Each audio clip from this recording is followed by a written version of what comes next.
जय हिंद मित्रांनो, स्वागत आहे तुमचं द गुरुजी यूट्यूब चॅनलवर। मित्रांनो, अतिशय महत्त्वाची आणि आनंदाची बातमी म्हणजे जी काही निवड यादीचं काम सध्या प्रगतीपथावर आहे। तसंच बघा, जे काही निवड यादी लावताना आपल्याला माहिती आहे जे काही टेट परीक्षेमध्ये समान गुण मिळवणारे उमेदवार हे मोठ्या प्रमाणावर आपल्याला दिसून येत आहे। तर ते समान गुणचं मेरिट लिस्ट लावताना अडथळा निर्माण होतो।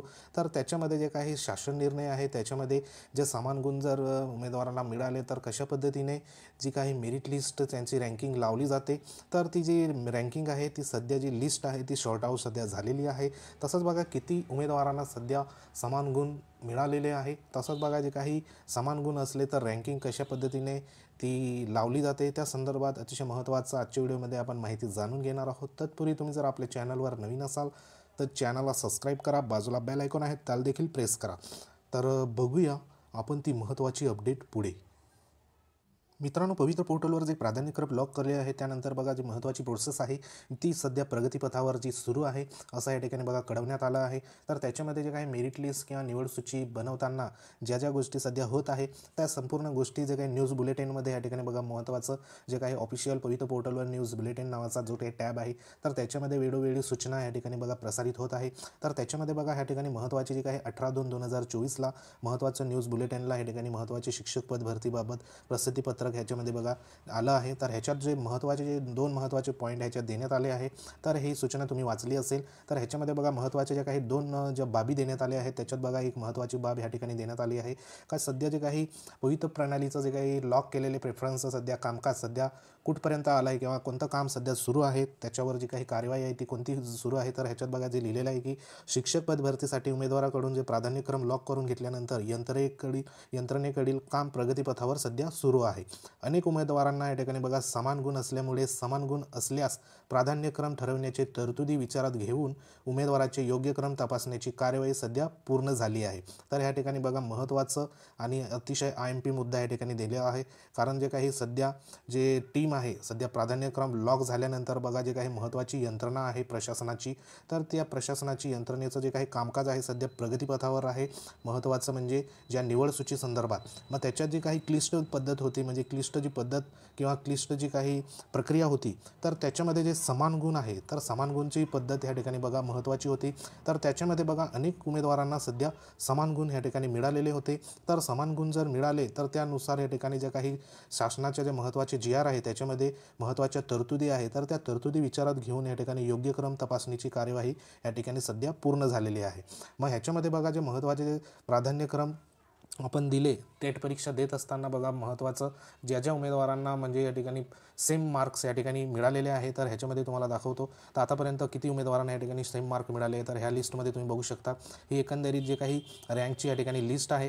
तर ह्याच्यात तुम्ही बघू शकता जे काही सेम मार्क आहे आता ह्या ठिकाणी जे हायेस्ट जे उमेदवार असेल तर त्यांना जे सेम मार्क आहे तर ह्या ठिकाणी बघा हायेस्टमध्ये थोडे कमी उमेदवार आपल्याला पाहावयास मिळत आहे। जसं या ठिकाणी उमेदवारांचे मार्कचं जर आपण स्टेटमेंट जर बघितलं तर आता तुम्हाला मी दाखवतो या ठिकाणी बघा महत्त्वाचं ह्याच्यात जर समजा आपण जे एव्हरेजमध्ये जे उमेदवार आहे आता समजा या ठिकाणी 142 उमेदवार म्हणजे 142 मार्कवाला उमेदवार तर या ठिकाणी तुम्ही बघू शकतात एवढे उमेदवार या ठिकाणी बघा किती लिस्टमध्ये या ठिकाणी 142 141चे एका मार्कासाठी जवळपास जर आपण ह्यांचं जर बघितलं तर एका मार्कासाठी जवळपास 50 पासून तर एका मार्कासाठी 500 उमेदवार देखील आपल्याला पाहावयास मिळतात। त्याच्यापेक्षा जास्त देखील उमेदवार जे एका मार्कामध्ये म्हणजे जे काही 140 मार्क असेल किंवा 100 मार्क असेल किंवा मग 120 मार्क असेल तर 120 मार्कवाले देखील या ठिकाणी आपल्याला हजारो उमेदवार आपल्याला पाहावयास मिळत आहे। तर असे जे उमेदवार आहे तर सध्या बघा शॉर्ट या ठिकाणी हे जी लिस्ट आहे ती शॉर्ट सध्या केलेली आहे। मग त्याच्यामध्ये महत्त्वाचं आता या ठिकाणी बघा सेम जी मार्क या ठिकाणी आलेले आहे तर ह्याच्यामध्ये जे शॉर्ट करताना त्यांची जी काही जन्मतारीख आहे तर जन्मतारीख या ठिकाणी विचारात घेतली जाते। कारण प्रत्येक उमेदवारांना या ठिकाणी जन्मतारीख वेगवेगळी असू शकते किंवा मग एखाद्या बायचान्स उमेदवाराची जन्मतारीख ही म्हणजे सेम असू शकते। तर ह्याच्यामध्ये बघा जेव्हा एखाद्या उमेदवाराला सेम मार्क असतात मग त्याच्यासाठी शासनाचे वेगवेगळे ज्या परीक्षा असतात त्याचे वेगवेगळे धोरणं सध्या आहे। तर ह्याच्यामध्ये महत्त्वाचं म्हणजे जर सेम मार्क या ठिकाणी जर असेल उमेदवाराला तर महत्त्वाचं प्रचलित जे धोरण आहे ते म्हणजे जे काही वयाची अट या ठिकाणी लावण्यात येते। म्हणजे जो काही वयाने ज्येष्ठ असेल म्हणजे वयाने सध्या मोठा असेल म्हणजे ज्याचे वय सध्या सर्वात जास्त असेल तर त्या उमेदवाराला या ठिकाणी बघा त्याच्या उच्चतम म्हणजे वर ह्या ठिकाणी ठेवलं जातं. त्यानंतर त्याच्यापेक्षा लहान जो असेल त्याला 2 नंबर, त्याच्यापेक्षा लहान असेल त्याला 3 नंबर, अशा पद्धतीने सध्या जे काही समान गुण जर असेल तर अशा पद्धतीने ठेवलं जातं. त्यानंतर बघा, जर दोघांचं जर ह्या ठिकाणी समान वय असेल, म्हणजे दोघांचं वय 30 वर्ष असेल, सेम जी काही डेट ऑफ बर्थ असेल, तर ह्या ठिकाणी वय जर समान असेल तर ह्याच्यामध्ये नंतर जे काही आत्महत्याग्रस्त जे शेतकऱ्याचं पाल्य आहे तर त्याचा ह्या ठिकाणी विचार होतो. कारण ज्याचं समजा आत्महत्या जे शेतकरीचं पाल्य असेल तर त्यांना पहिल्या क्रमांकावर ह्या ठिकाणी ठेवलं जातं. त्यानंतर जे काही जनरल असेल त्याला 2 नंबरवर, आणि बायचान्स समजांचं पण आत्महत्याग्रस्त जर शेतकऱ्यांचं पाल्य दोघे पण जर असेल उमेदवार सेम मार्कवाले, तर त्यानंतर ह्यांचं जे प्राधान्यक्रम असेल तर ते ठरवताना महत्त्वाचं त्यांचं जे काही एज्युकेशन क्वालिफिकेशन असेल, मग त्याच्यामध्ये आता आपलं जे काही पवित्र प्रणालीवर हे एज्युकेशन संदर्भात म्हणजे शैक्षणिक जे असल्यामुळे ह्याच्यामध्ये जे महत्त्वाचं आपलं डी-एडचं किंवा मग बी-एडचे जे काही मार्क असेल तर त्याच्यामध्ये जे हायेस्ट मार्क असेल तर त्या संदर्भात अशा पद्धतीने खाली विचार हे निकष लावले जातात. आणि ह्याच्यात जे काही शॉर्ट आऊट आहे ते जे काही एज आहे म्हणजे वय आहे तर वयामध्ये ह्या ठिकाणी शॉर्ट आऊट होऊन जातं. कारण जो वयाने ज्येष्ठ असेल असा उमेदवार ह्या ठिकाणी प्राधान्यक्रमाने पहिल्या नंबरवर सध्या हा येत असतो. तर अशा पद्धतीने जी काही शॉर्टलिस्ट आहे तर ती शॉर्टलिस्टचं काम सध्या ह्या पत्रानुसार सध्या पूर्ण झालेलं आहे. कारण ही शॉर्टलिस्ट करताना एकदम म्हणजे या ठिकाणी क्लिष्ट काम असतं. तर हे संपूर्ण काम जे आहे ते संगणकीय प्रणालीवर सध्या हे ऑटोमॅटिक सध्या होत आहे. तर ह्याच्यामध्ये जो काही मानवी हस्तक्षेप ह्याच्यामध्ये 0% आहे. कारण ही संपूर्ण जी प्रक्रिया आहे ती संगणकीकृत या ठिकाणी होताना आपल्याला दिसून येत आहे. तर ह्याच्यामध्ये महत्त्वाचं जे स्टेटमेंट आहे तर पत्रामध्ये देखील या ठिकाणी नमूद केलं आहे की जे काही महत्त्वाची काही संगणकीय यंत्रणा आहे किंवा संगणकीय प्रणाली आहे तर त्याच्या आधारावर सध्या संपूर्ण जे काही योग्य क्रम तपासणीची कार्यवाही या ठिकाणी सध्या पूर्ण झालेली आहे. त्यानंतर बघा, महत्त्वाचा 2 नंबरचा मुद्दा आहे. तर ह्याच्यात बघा, जे काही आपल्याला काही चिंता होती का या ठिकाणी एखाद्याने समजा जे काही न्यायालयीन एखादी याचिका जर टाकली तर ह्या भरतीला स्टे येऊ शकतो का, तर असे जे बरेच उमेदवारांच्या मनामध्ये शंका होती. तर त्या संदर्भात देखील या ठिकाणी महत्त्वाचं स्टेटमेंट दिलं आहे की जे काही शिक्षक पदभरती प्रकरणी माननीय न्यायालयाकडून एकतर्फी अंतरिम आदेश होणार नाही, याबाबत उचित दक्षता घेण्याबाबतची विनंती माननीय उच्च न्यायालयातील सर्व शासकीय अभियोक्ता यांना लेखी पत्राद्वारे करण्यात आली आहे. तर अतिशय महत्त्वाचा या ठिकाणी निर्णय सध्या घेतलेला आहे. तर ज्या ह्या ठिकाणी याचिका सध्या कोर्टामध्ये जर आली किंवा कोर्टामध्ये असेल तर त्याच्यामध्ये बघा, महत्त्वाचं या ठिकाणी शिक्षण आयुक्ताच्या वतीने किंवा शिक्षण आयुक्त कार्यालयांच्या वतीने या ठिकाणी महत्त्वाचं जर शिक्षक पदभरतीबाबत जर प्रकरण सध्या न्यायालयात जर प्रविष्ट झालं किंवा आलं तर त्याच्यामध्ये एकतर्फी अंतरिम आदेश होणार नाही.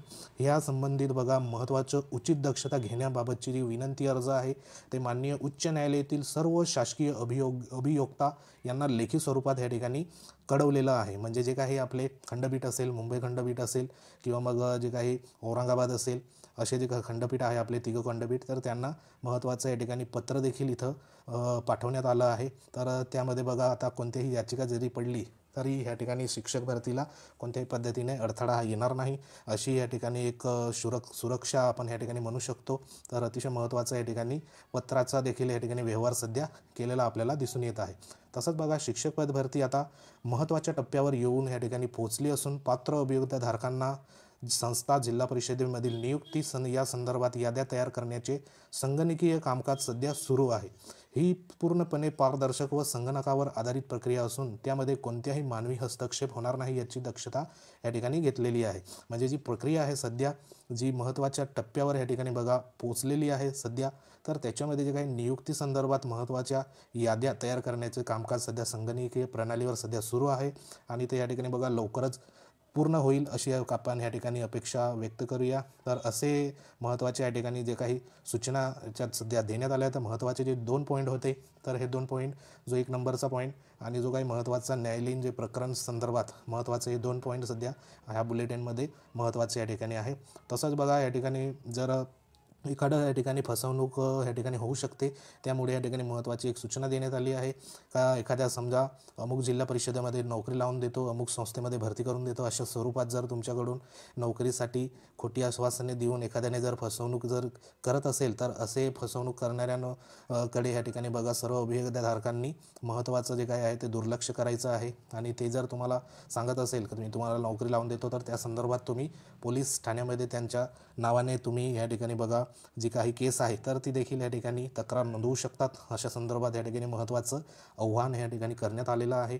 तर अतिशय महत्त्वाचं हे जे बुलेटिन होती तर ही बुलेटिन सध्या पब्लिशही झालेली आहे. तर ह्याच्यामध्ये जे काही खोडसाळ ज्या व्यक्ती असेल तर ते खोडसाळ व्यक्ती तसेच जे काही संपर्कात असलेल्या व्यक्तीवर पोलीस विभागामार्फत देखील बघा स्वतंत्रपणे या ठिकाणी निगराणी ठेवण्यात येत आहे. तर असे जर उमेदवारांना सध्या आढळले तर त्यांच्यावर कोणत्याही प्रकारचं कोणताही व्यवहार या ठिकाणी करायचा नाही.